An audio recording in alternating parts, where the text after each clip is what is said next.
এই মানুষগুলো ঠান্ডার ভেতরে রাত প্রায় 12টা বেজে পার হয়ে গিয়েছে, এত লম্বা সময় বসে আছে টাকার জন্য নয়, বিরিয়ানির জন্য নয়, একমাত্র তোমার নবীর ভালোবাসা, একমাত্র তোমার রাসূলের ভালোবাসা।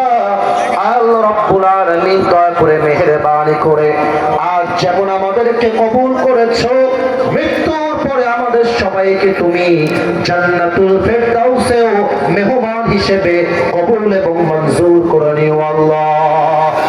আল্লাহ রাব্বুল আলামিন সর্বশেষ একটা দোয়া করে তোমার শাহী দরবার থেকে বিদায় নিব। আমাদেরকে ফজরের নামাজটা জামাতের সঙ্গে পড়তে হবে, আমরা অতিরিক্ত রাত করতে চাই না আল্লাহ।